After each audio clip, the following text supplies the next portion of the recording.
Hi hello అందరికీ నమస్కారం. Welcome to Madhurimalu. ఇంకా ఎవరైనా మన ఛానల్ని సబ్స్క్రైబ్ చేసుకొని ఉండకపోతే ఇప్పుడే సబ్స్క్రైబ్ చేసుకుంటారు అని కోరుకుంటున్నాను. అలాగే వీడియో కింద హైప్ అనే ఆప్షన్ ఉంటుంది. ప్లీజ్ వీడియోని హైప్ చేస్తారు అని కోరుకుంటున్నా. మీరు హైప్ చేయడం వల్ల ఇంకో నలుగురు కొత్త వాళ్ళకి రీచ్ వెళ్తుంది. సో తప్పకుండా హైప్ చేసి సపోర్ట్ చేస్తారు అని కోరుకుంటున్నాను. ఇప్పటికే చాలా లేట్ అయిపోయింది కదా, ఇంకా స్టోరీలోకి వెళ్ళిపోదాం. నా సాడిస్ట్ మొగుడు ఎపిసోడ్ 36. మైథిలి పూర్తిగా పడుకున్నాక తన వైపు చూస్తూ తన నుదుటున ముద్దు పెట్టుకొని, నాకు అర్థమైపోయింది, నేను నిన్ను లవ్ చేస్తున్నా. అసలైనా ఎలా ఉండేవాడిని ఎలా మార్చేశావే దేవుడా, ఏదో మాయ ఉంది. కానీ నానమ్మ పర్టికులర్గా నీ పేరే ఎందుకు రాసింది? మన పెళ్లి జరగాలి అని నానమ్మ ఎందుకు అనుకుంది? ఏంటో వీటన్నిటికీ ఆన్సర్ ఎప్పుడు దొరుకుతుందో ఏంటో అనుకుంటూ తన మైథిలిని చూస్తూ ఎప్పటికో నిద్రలోకి జారుకున్నాడు. నెక్స్ట్ డే మార్నింగ్ ఇక మిగతా పెళ్లి పనులు కూడా అన్నీ ఒక్కొక్కటిగా కంప్లీట్ చేసుకుంటూ ఉన్నారు.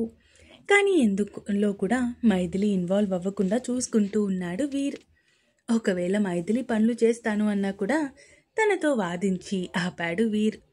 ఇక మొదట వీర్ మీద అలిగి కోపం తెచ్చుకున్న తర్వాత తను తన హెల్త్ కోసమే ఆలోచిస్తున్నాడు అని రియలైజ్ అయ్యి కామైపోయింది మైథిలి. ఇక చూస్తూ ఉండగానే పెళ్లి రోజు రానే వచ్చింది. ముందుగా అనుకున్నట్టే అందరూ మాల్దీవ్స్కి చేరుకున్నారు. అక్కడ వీర్ ముందుగానే అన్ని ఏర్పాట్లు చేయించి ఉంచడంతో ఇక వీళ్ళు వెళ్ళి రిలాక్స్ అయ్యారు. నెక్స్ట్ డే ఎర్లీ మార్నింగ్ పెళ్లి కావడంతో ముందు రోజు అర్ధరాత్రి దాటిన తర్వాత ఇద్దరిని పెళ్లి కూతురు పెళ్లి కొడుకుగా అలంకరించారు. మైథిలి చందన వైపు చూస్తూ, అబ్బా ఎంత బాగున్నావే, నా దిష్ట తగిలేలా ఉంది అంటూ స్నేహితురాలి బుగ్గ మీద ముద్దు పెట్టింది. సర్లే, బయట ఏం జరుగుతుంది? మా అన్నయ్యని పెళ్లి మండపంలోకి తీసుకొస్తున్నారు. నాకు తెలిసి ఇప్పుడు మా అన్నయ్య కాళ్ళు కడగాలి, కానీ ఇక్కడ ఎవరు కడుగుతారు అన్నదే పాయింట్ అంది మైథిలి. అవును, నాకు కజిన్స్లో కూడా చెల్లి అక్క ఉన్నారు తప్ప అన్నయ్య కానీ తమ్ముడు కానీ లేడు. మరి ఇప్పుడు ఎలా అడిగింది చందన డల్గా. సరిగ్గా అదే టైంకి బయట దివిత్కి కాళ్ళు కడుగుతూ ఉన్నాడు వీర్. ఇదిగో నీ కాళ్ళు కడిగాను అంటే అర్థం చందన నాకు చెల్లితో సమానం, కాబట్టి నా చెల్లిని జాగ్రత్తగా చూసుకో బావా. ఏమైనా తేడా జరిగితే నా గురించి నీకు బాగా తెలుసు అనుకుంటా అన్నాడు వీర్. రేయ్, నేను నీ ఫ్రెండ్ని, ఆ విషయం మర్చిపోకురా అన్నాడు దివిత్. అయితే ఎవడికి కావాలి అడిగాడు వీర్. బాబు, ఇప్పుడు అబ్బాయి కాశీ వెళ్ళిపోతాను అని మారం చేస్తూ ఉంటే మీరు అబ్బాయి కాళ్ళు పట్టుకొని ఆపాలి అన్నారు పంతులు గారు. అయినా వీడికి నా చెల్లినివ్వడమే ఎక్కువ, మళ్ళీ వీడి కాళ్ళు పట్టుకొని ఆపాలా అడిగాడు వీర్ విచిత్రంగా ఫేస్ పెట్టి. బాబు, అది ఆచారం, అంత సీన్ లేదు. ఇంకా వీడిని నమ్మి నా చెల్లిని ఇస్తున్నందుకు వీడే నాకు కాళ్ళు కడగాలి అన్నాడు వీర్. నాకా ఛాన్స్ ఇవ్వకుండా నా చెల్లిని ముందే పెళ్లి చేసేసుకున్నావు కదా బావా అన్నాడు దివిత్. ఆ మాటకి అక్కడ ఉన్న పిల్లలందరూ నవ్వితే వీర్ పిల్లల వైపు చూస్తూ, మీరు మీ అన్నయ్యకి సపోర్ట్ ఇస్తున్నారు కదా, ఇవ్వండి, అలాగే ఇవ్వండి. మీరు అలా సపోర్ట్ ఇస్తే నేను మీ ఎవరికి చాక్లెట్స్ ఇవ్వను. నాతో పాటు తెచ్చుకున్న చాక్లెట్స్ అన్నీ నా దగ్గరే పెట్టుకుంటా. అన్నీ ఫారెన్ నుంచి వచ్చాయి అన్నాడు వీర్. ఆ మాటకి అందరూ వీర్ వైపు చూస్తూ, లేదు లేదు, మాకు చాకీ కావాలి, కాబట్టి మీరు చెప్పినట్టే వింటాము. లంచాలిచ్చి పిల్లల్ని పాడు చేస్తున్నావు కదరా అన్నాడు దివిత్. సరే సరే, ఇక టైం అవుతుంది, మీరు తర్వాత కోట్లాడుకోవచ్చు. వీర్, దివిత్ని తీసుకొని వెళ్ళు అంటూ సుగుణా గారు చెప్పడంతో రారా అంటూ ఫ్రెండ్ చేయి పట్టుకొని తీసుకొని వెళ్ళాడు. అప్పటి వరకు జరిగింది మొత్తం చూసిన మైథిలి నవ్వుకుంటూ చందన దగ్గరికి వచ్చి విషయం చెప్పింది. ఏం మాట్లాడుతున్నావే? రణ్వీర్ గారు నాకు అన్నయ్య స్థానంలో నిలబడి ఇదంతా చేశారా? ఇప్పటికీ నమ్మలేకపోతున్నాను. అవును, ఆయనే చేశారు, నమ్ము అంటూ చెప్పడంతో తనకి తెలియకుండానే చందన కళ్ళు చెమర్చాయి. ఓయ్, ఏమైంది? ఎందుకు ఏడుస్తున్నావు? అయినా ఇది నువ్వు చాలా హ్యాపీగా ఉండాల్సిన టైం.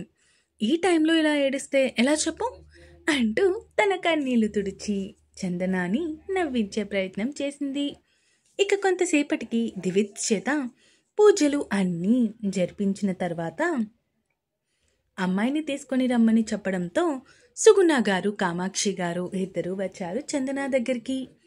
అమ్మ చందన రా తల్లి అంటూ తనని తీసుకొని వెళ్ళారు ఇద్దరు. వీళ్ళ వెనకే వచ్చింది మైథిలి కూడా. మైథిలి రాగానే తన పక్కకి వెళ్ళాడు వీర్. వీర్ చేతిలో చేయి వేసి లవ్ యూ వీర్ అంది నవ్వుతూ. Love you to my princess అన్నాడు వీర్. నా కోసం నువ్వు చందనాకి అన్నయ్యగా ఉన్నావు, థ్యాంక్ యూ. నేనే నీకు థ్యాంక్స్ చెప్పాలి నాకు ఒక చెల్లిని ఇచ్చినందుకు అన్నాడు వీర్. బాగా ముద్దొచ్చేస్తున్నావురా, ఇప్పుడే గట్టిగా ఒక ముద్దు ఇవ్వాలి అనిపిస్తుంది అంది మైథిలి. కొంచెం సేపు ఓపిక పట్టు, అయిపోయిన తర్వాత మన రూమ్లోకి వెళ్ళాక ఒక్క ముద్దేం కర్మ, నీకు నచ్చింది చేసుకోవచ్చు అన్నాడు వీర్ కొంటెగా. వీర్ నడుం మీద గిచ్చి అక్కడి నుంచి చందన పక్కకి వెళ్ళిపోయింది. ఇక జీలకర్ర బెల్లం పెట్టించడం, మాంగళ్యధారణ, మెట్టలు తొడిగించడం, చూపించడం, అరుంధతి నక్షత్రాన్ని చూపించడం, ఇలా ఒక్కొక్క తంతు పూర్తి చేస్తూ ఉంటే వాటిని చూస్తూ ఉంది మైథిలి. ఇక పూర్తిగా పెళ్లి తంతులు అన్నీ అయిపోయాక చందనాని ఒక రూమ్లోకి, దివిత్ని ఒక రూమ్లోకి రెస్ట్ తీసుకోమని చెప్పడంతో ఇద్దరు వేరే వేరే రూమ్స్లోకి వెళ్ళిపోయారు. ఇక మిగతా వాళ్ళు కూడా బాగా అలసిపోయి ఉండడంతో ఎవరి రూమ్స్కి వాళ్ళు వెళ్ళిపోయి హ్యాపీగా పడుకున్నారు. మైథిలి హెల్త్ గురించి ఆలోచిస్తూ అన్ని జాగ్రత్తలు తీసుకుంటూ ఉన్నాడు వీర్. ఇక పెళ్ళి అయిన ఒక 2 డేస్కి అందరూ తిరిగి హైదరాబాద్ వచ్చేశారు. పిల్లలు ఆశ్రమం దగ్గరికి వెళ్ళిపోతే మైథిలి వాళ్ళు వీర్ ఇంటికి చేరుకున్నారు. అలా అన్నీ సాగుతూ ఉన్నాయి. వీర్ నిజమైన ప్రేమ చూపిస్తున్న దగ్గర నుంచి ఇంకాస్త హ్యాపీగా తన లైఫ్ని సాగిస్తుంది మైథిలి. 1 నెల రోజులు గడిచిపోయాయి. ఈ నెల రోజుల్లో కూడా సుగుణ గారు మధ్యలో ఒకసారి అమెరికా వెళ్ళి అక్కడ చందన చేత జరిపించాల్సిన కొన్ని పూజలు అవి చేయించి తిరిగి మళ్ళీ మైథిలిని చూసుకోవడానికి ఇండియా వచ్చేశారు. ఇక చందన, రాజ్ గారు, దివిత్ మాత్రమే యుఎస్లో ఉన్నారు. అమ్మా నువ్వు ఇలా ఇక్కడే ఉండిపోతే అన్నయ్య ఫీల్ అవ్వడా? మీ అన్నయ్యకి ఇప్పుడు ప్రెజెంట్ వాళ్ళ ఆవిడ ఉంది కదా, సో కొన్నాళ్ళు అమ్మ అవసరం లేదు. ఆ మాటకి మైథిలి నవ్వుతూ, పాపం అన్నయ్యని బాగా ఏడిపిస్తున్నావు, మరి లేకపోతే అన్ని విషయాల్లో వాడిని ఏడిపించాలని ఉంటుంది, కానీ ఎందులో కూడా స్కోప్ దొరకదు, అందుకే ఇందులో బాగా దొరికాడు అని ఆడుకుంటున్నా. ఆ మాటకి మైథిలి కూడా నవ్వుతూ సుగుణ గారితో మాట్లాడుతూ ఉంది. సరిగ్గా ఇది జరుగుతున్నప్పుడే బెడ్రూమ్లో ఉన్న తన మొబైల్ మోగింది. అమ్మ ఇప్పుడే వస్తా, నాకు తెలిసి వీర్ కాల్ చేస్తున్నాడు అనుకుంటా అంటూ అక్కడి నుంచి తన రూమ్లోకి వెళ్ళి మొబైల్ చేతిలోకి తీసుకునేసరికి కాల్ కట్ అయింది. ఇదేంటి, ఇది వీర్ నెంబర్ కాదు కదా అనుకుంటూ ఉండగానే అదే నెంబర్ నుంచి మళ్ళీ కాల్ రావడంతో ఆలోచిస్తూనే ఫోన్ లిఫ్ట్ చేసి చెవి దగ్గర పెట్టుకుంది Maithili. Hi my dear Maithili, ఎలా ఉన్నావు? పాపం నీ మొగుడు చూపిస్తున్న కపట ప్రేమని నిజము అని నమ్ముతూ బాగా మోసపోతున్నావు కదా. అవును, నీకు నీ భర్త నిజస్వరూపం తెలియదు కదా, ఏం చేస్తాం, పూర్ మైథిలి అంది మైనా. హలో, ఎవరు మీరు? ఫోన్ చేసి నా భర్త కోసం ఏదేదో మాట్లాడుతున్నారు. మాటలు తిన్నగా రానివ్వండి. ఇంకొకసారి నా భర్త కోసం తప్పుగా మాట్లాడితే నాలిక చీరేస్తాను చెప్పింది మైథిలి కోపంగా. అయ్యో, నీ భర్తని అంటున్నందుకు ఒక భారత పతివ్రత స్త్రీగా నీకు కోపం ఉండడం సహజం మైథిలి.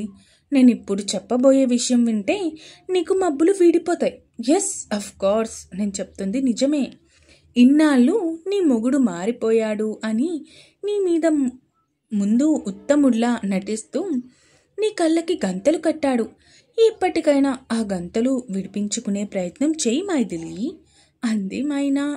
అసలు ఇంతకీ ఎవరు నువ్వు? అయినా నా భర్త నన్ను మోసం చేయడం ఏంటి అడిగింది మైథిలి కోపంగా. నేనెవరో నీకు అనవసరం. అయినా నేను మీకు మంచి చేయాలి అనుకుని ఆలోచిస్తూ రిస్క్ అని తెలిసినా కూడా ధైర్యం చేసి నీకు ఫోన్ చేస్తే నువ్వు ఇలా అసలు విషయం మర్చిపోయి నా గురించి, నా డీటెయిల్స్ గురించి అడుగుతూ టైం వేస్ట్ చేస్తున్నావేంటి మైథిలి అడిగింది మైనా. సరే, ఏదో నా భర్త నన్ను మోసం చేస్తున్నాడు అని నువ్వు మాట్లాడుతున్నావు కదా, ఏ విషయంలో నా భర్త నన్ను మోసం చేస్తున్నాడో ప్రూఫ్తో సహా నాకు చూపించు. అప్పుడు నువ్వు చెప్తుంది నిజమే అని నమ్ముతాను. నువ్వు నాకు ప్రూఫ్ చూపించినంత వరకు నేను ఏది కూడా నమ్మను అంటూ కాల్ కట్ చేసేసింది మైథిలి. మైనా పక్కనే ఉన్న అశోక్, ఈ సదరు అశోక్ ఎవరో గుర్తున్నారా? అదే వీర్ తన కొడుకు కోమాలోకి పంపించాడు అని తన మీద పగ పెంచుకున్నాడు కదా, వాడే వీడు.